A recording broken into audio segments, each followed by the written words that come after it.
A 1-ounce silver bar sits in a safe in Dallas. Same safe, different asset. A property deed for a 3-bedroom house in suburban Phoenix. Right now, that deed is worth roughly 15,000 times more than that silver bar. But something's happening in the math, something that hasn't happened in modern history. And if the pattern completes, those two assets will reach parity. One suitcase of silver bars worth the same as an entire house. Not in Zimbabwe, not in Venezuela. Right here in America. And it's already started. December 2024. A silver dealer in Nevada reports a customer trading a 500-ounce position for a down payment on rental property. The math made sense then. Silver at $30, property at $425,000. Fast forward 3 months. That same dealer can't keep inventory. Premiums have doubled, and that rental property still listed, still waiting for a buyer. Because something shifted. The relationship between real assets and paper assets is breaking, and silver, the forgotten metal, the industrial workhorse, the monetary relic everyone dismissed, is about to remind the world why empires used to measure wealth in it. This isn't about silver going up. This is about everything else going down. And when the revaluation completes, a small stack of bars you can carry in a briefcase will buy assets that took families generations to acquire. I'm going to show you exactly how this happens using historical precedent, current supply data, and the mathematical inevitability that's been building since 2016. But first, you need to understand why silver is the only commodity on Earth that can make this kind of move. Gold is money. Always has been. Central banks hold it. Nations settle debts with it. It's pure monetary metal. But gold doesn't power anything. You can't build a solar panel with gold. You can't make a smartphone work with gold. You can't run an electric vehicle or a data center or a 5G network with gold. Silver does all of that. Plus, silver is money. For thousands of years, silver was the everyday currency, while gold was for large transactions and reserves. Silver was what regular people held, what merchants used, what wages were paid in. It was monetary and industrial. And that dual nature is what makes it the most dangerous shortage in modern history. Because when you run out of silver, two things break simultaneously: the monetary system and the technology system. And we're about to run out. Let me prove it with numbers that came out this month. Global silver production in 2024, 830 million ounces. Global silver demand in 2024, 1.2 billion ounces. That's a deficit of 370 million ounces, 1 year. But it's not 1 year. It's 7 consecutive years of deficits. That's 2.1 billion ounces drawn from reserves that took centuries to accumulate. And the deficit is accelerating. Solar panel production alone will consume 85 to 98% of known silver reserves by 2050, according to the University of New South Wales. Not might consume, will consume. Because you cannot build solar panels without silver. The photovoltaic cells require silver paste for conductivity. There is no substitute that works at scale. Electric vehicles use twice the silver of traditional cars. 5G infrastructure uses 4 times the silver of 4G. AI data centers are silver-intensive. Every technology trend defining the next decade increases silver demand. And we're mining less every year, not more. Peak silver production happened in 2016 at 900 million ounces. We're now at 830 million and declining. Why? Because silver is primarily a byproduct of other mining. 70% of silver comes from lead, zinc, copper, and gold mines. When those operations slow, silver production drops automatically. And right now, copper mines are facing grade decline. Zinc operations are unprofitable at current prices. Lead demand is falling as batteries replace car batteries. The entire structure that produces silver is weakening, while demand is exploding. Let me show you what happens when an industrial commodity in deficit meets monetary demand. In 2000, palladium was trading at $450 an ounce, used primarily in catalytic converters. Russia controlled 60% of supply and began delaying shipments, not stopping them, just delaying, creating uncertainty. Industrial users panicked. They needed palladium for production. They started hoarding. Investors noticed the squeeze. They started buying. By February 2001, palladium hit $1,100. That's 144% in 14 months. But it didn't stop there.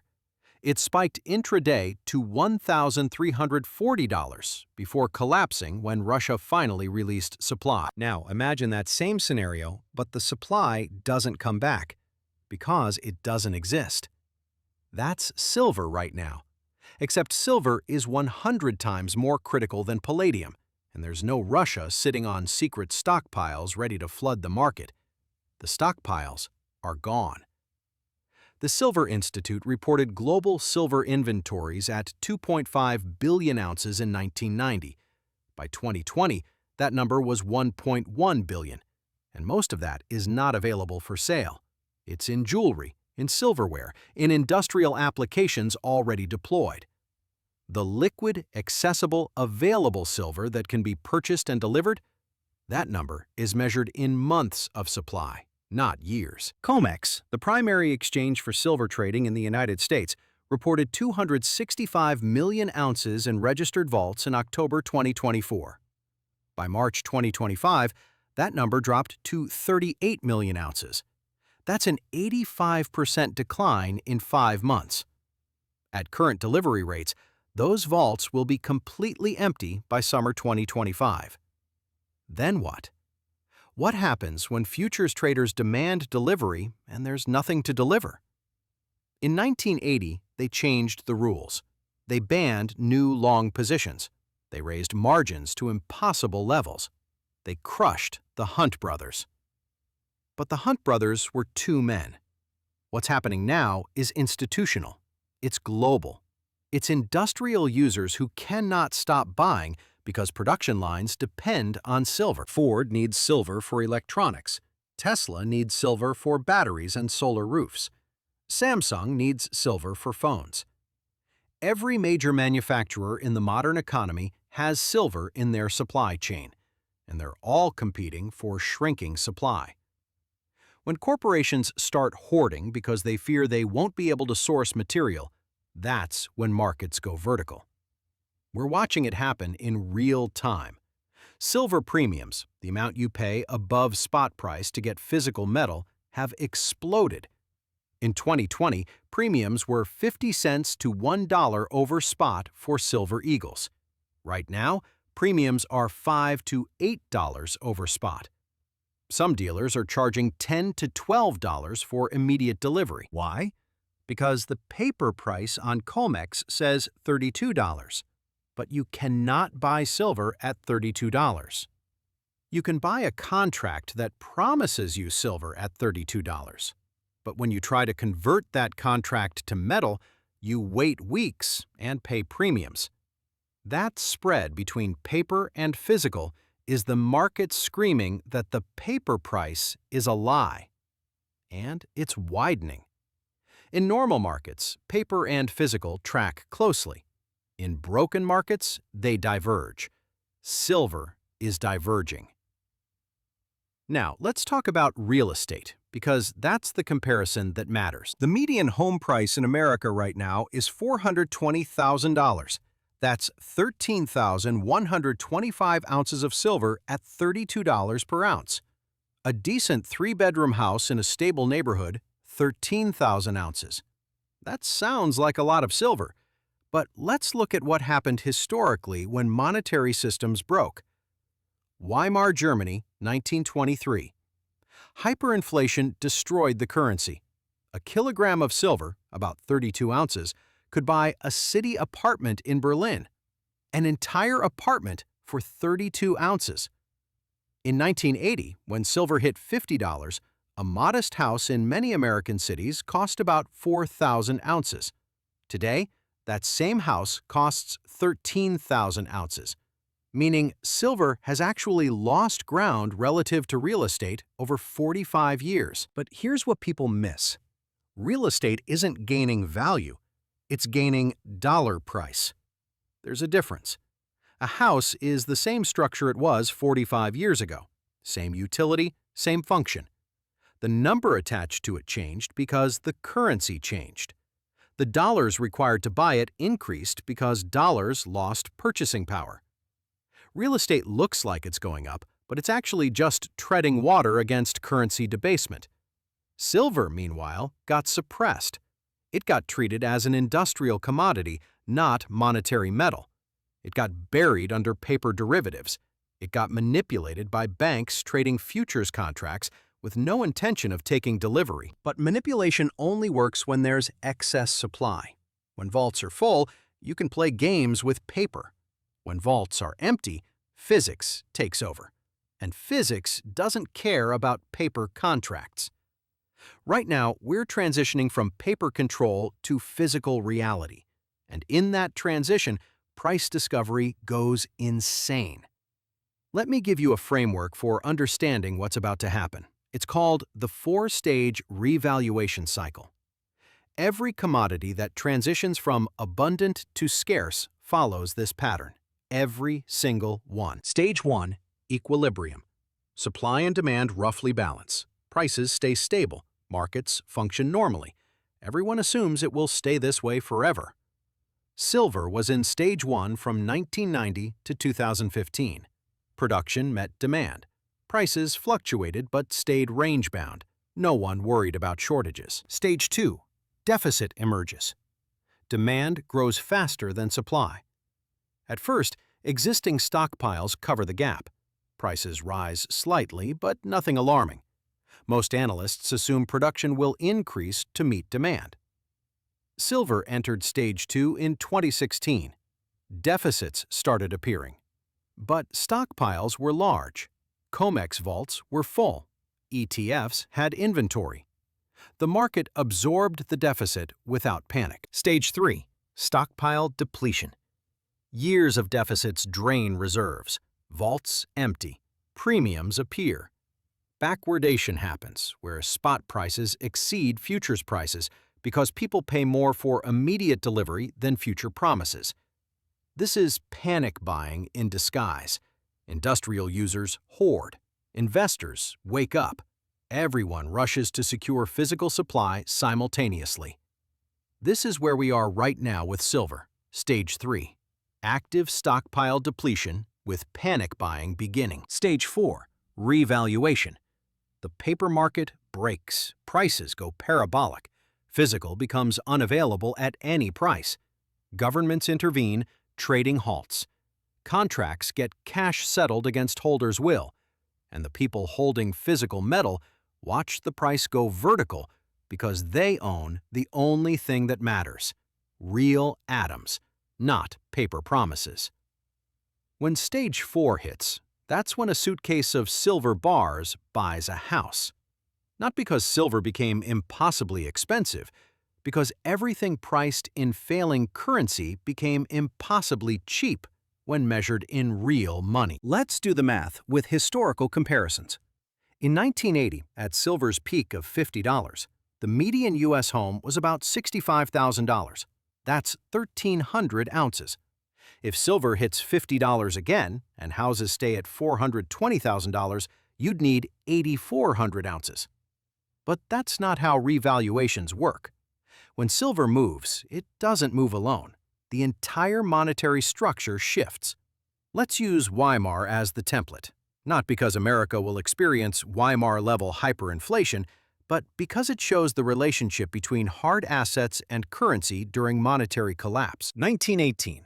1 U.S. dollar equals 4 German marks. 1 ounce of silver equals 4 marks. By 1923, 1 U.S. dollar equals 4.2 trillion marks. 1 ounce of silver equals billions of marks. But here's the key insight. Measured in silver, real assets stayed relatively stable. A kilogram of silver bought an apartment in 1918 and bought an apartment in 1923. The mark collapsed. Silver didn't. Real estate didn't gain value in silver terms. It just required insane amounts of collapsing currency. Now apply that to today. If the dollar loses 90% of its purchasing power, which is not far-fetched given money supply expansion, houses priced in dollars would need to go to $4 million to maintain value.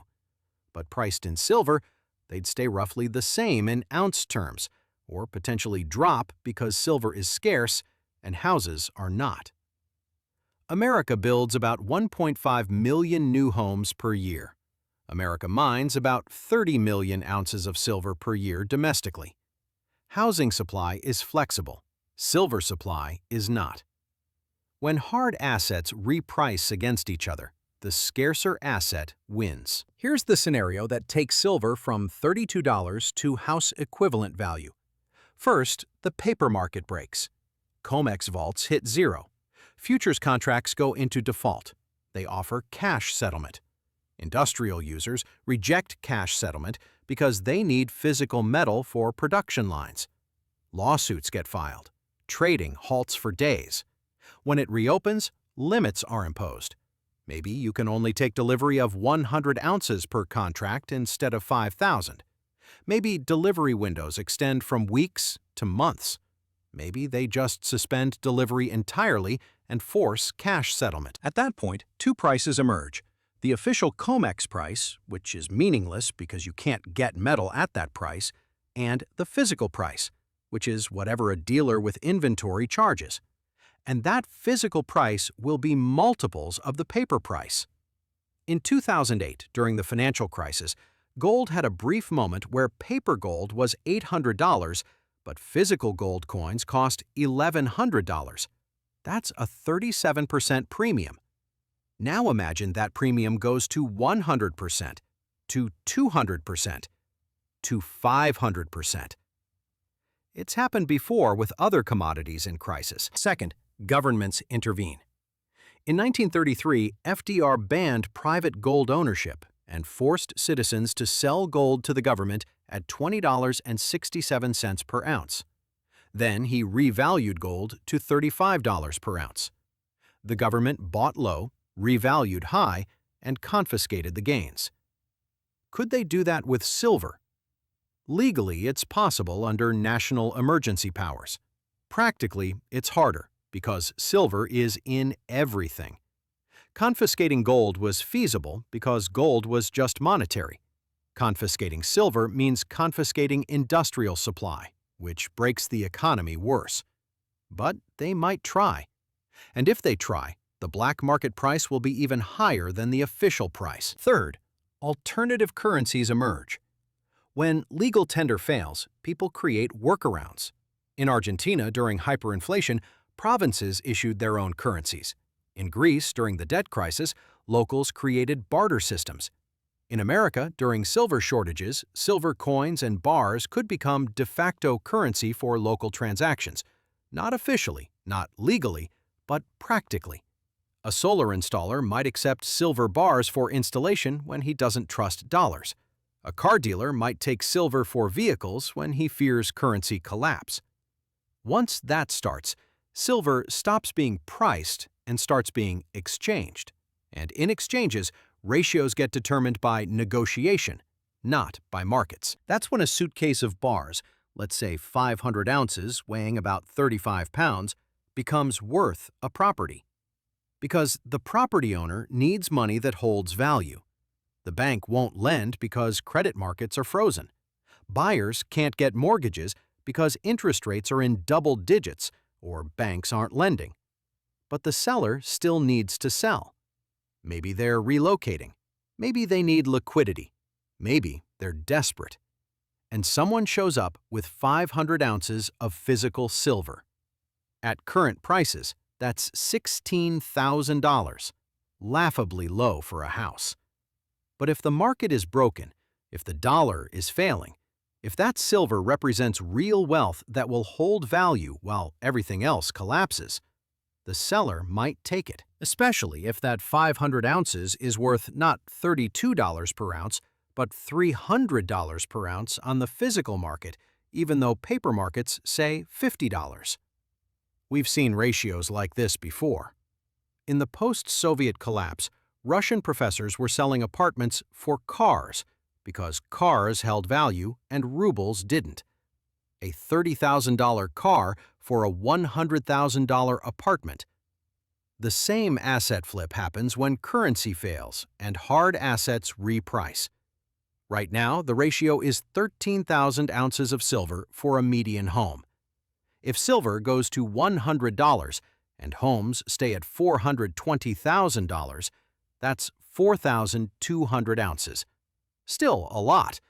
But if homes can't sell because mortgage markets are frozen and no one has confidence in dollar-denominated assets, that house might trade for 1,000 ounces or 500 ounces. Not because the house lost value, but because liquidity disappeared and hard assets became the only accepted exchange. Think about the mindset shift. Right now, you measure wealth in dollars. Your home is worth $420,000. Your car is worth $35,000. Your savings are $50,000. All dollars. But dollars are a measuring stick that's shrinking. In 1970, $1 bought what $7.80 buys today. The measuring stick lost 87% of its length.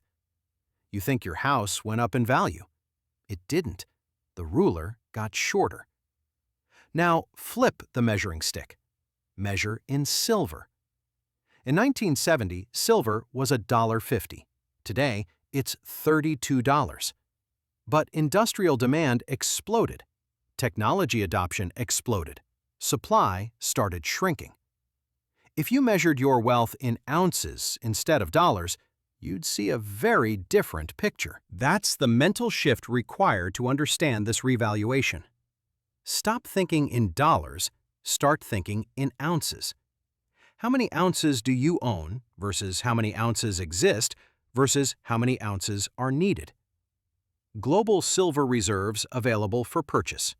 Roughly 500 million ounces in bullion form that's liquid and accessible. Global wealth, roughly $500 trillion. If just 1% of that wealth tried to move into physical silver, that's $5 trillion chasing 500 million ounces. That's $10,000 per ounce. And we're not even talking about industrial demand, which is non-negotiable. Factories don't stop producing because silver is expensive. They pay whatever it costs. This is the supply-demand trap that makes silver unique. Gold, if it goes to $10,000 per ounce, doesn't break anything. It's just money. Production continues. Life continues. Silver at $300 per ounce breaks technology production. Solar panels become unaffordable. Electric vehicles get delayed. 5G infrastructure stalls. Which means governments will intervene to secure silver for strategic industries, which means rationing, which means price controls, which means black markets, which means the official price becomes meaningless, and the real price, the price where actual metal changes hands, goes vertical. We're watching this pattern set up in real time, and most people don't see it because they're staring at COMEX prices, thinking that number means something. That number is a derivative of a derivative. It's a futures contract based on a promise of delivery.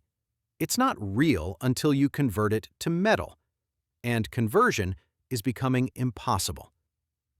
February 2025. 4 major South Korean banks suspended silver sales indefinitely. Not delayed, suspended. These are institutions with unlimited capital and global connections. If they can't source silver, who can? China banned citizens from buying physical precious metals through banks.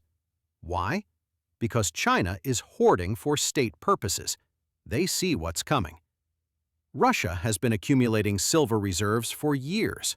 They're not buying for investment returns. They're buying for strategic resources and monetary insurance. The BRICS nations, Brazil, Russia, India, China, South Africa, are building alternative currency systems backed by commodities. Not fully backed, but partially backed by gold and silver to give confidence outside the dollar system. If they launch a commodity-backed trade currency and silver is part of the basket, industrial and monetary demand will collide. The price will have to rise to balance those two massive sources of demand. And when price rises, mines don't instantly produce more. It takes 7 to 10 years to open a new mine. Permitting, financing, construction, ramp-up. By the time new supply comes online, the deficit will have drained every available ounce. Here's what individuals need to understand. This isn't about getting rich quick. This is about surviving a monetary transition. When the dust settles, wealth will be measured differently. The people holding dollars will have pieces of paper that buy less every month. The people holding real estate will have assets they can't sell because no one can get financing. The people holding stocks will have shares in companies struggling with input costs and currency chaos.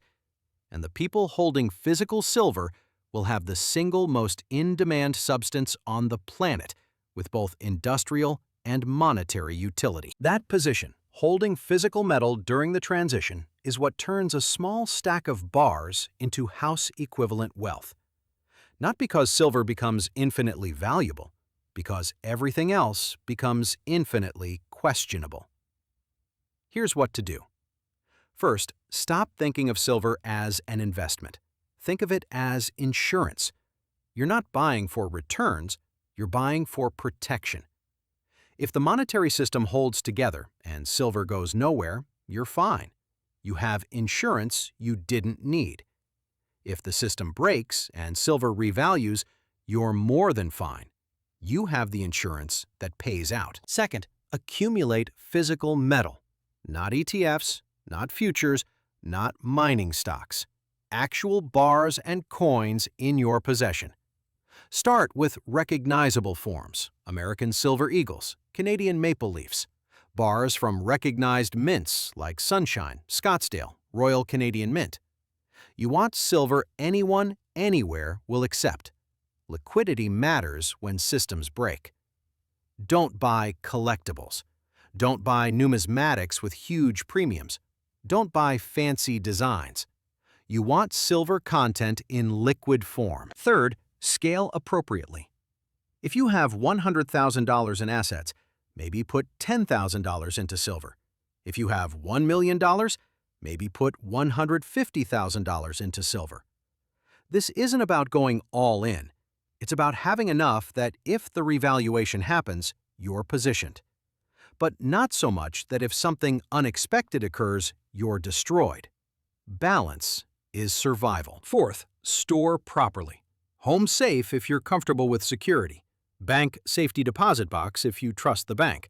Private vault if you prefer third-party but want access. The key is control. You need to be able to get to your silver when you need it. No counterparty risk. No waiting for someone to process your request. If the system breaks, you might have hours, not days, to act. Fifth, wait patiently.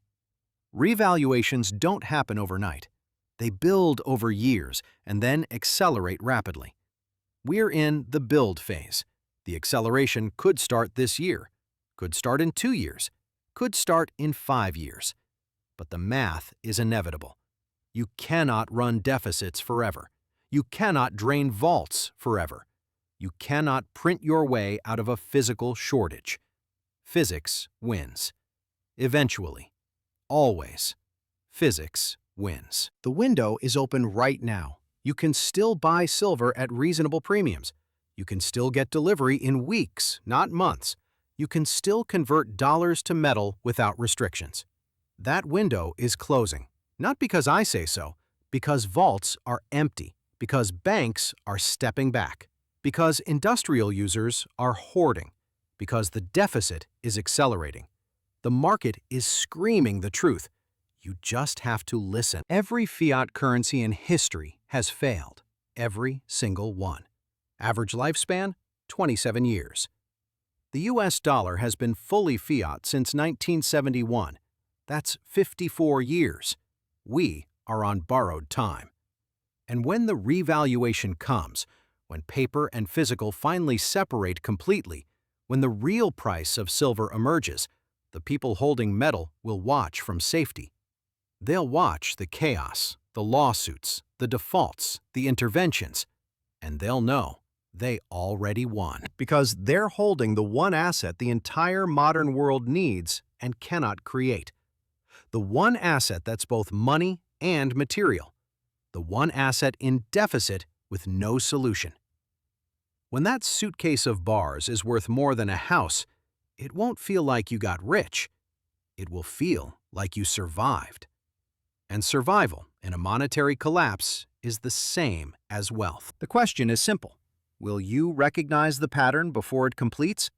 Or will you stand there later watching silver trade at $500 per ounce, unable to find any for sale, wishing you had acted when premiums were $5 instead of $50? The math is already decided. The deficits are real. The vaults are draining. The industrial demand is non-negotiable. All that's left is time. And time is the one thing you still have. But not much of it. If this analysis made sense, if you see the pattern forming, if you understand what's happening beneath the surface, subscribe right now. Because what I've shown you today is one piece of a much larger crisis. The silver shortage is a symptom. The real disease is systemic monetary failure. And it's spreading. Hit that subscribe button, turn on notifications, because in the next video, I'm going to show you the 3 other commodities following the exact same pattern. The resources the modern world cannot function without, the supplies that are vanishing, and the revaluations that will reshape wealth in America over the next decade. Drop a comment below. Tell me, how many ounces do you think it will actually take to buy a house when this pattern completes? What's your target ratio? Let's talk about it. Because the people who see this early don't just survive, they position themselves to thrive while everyone else is trying to figure out what just happened. Subscribe, comment, watch the next video. The clock is ticking.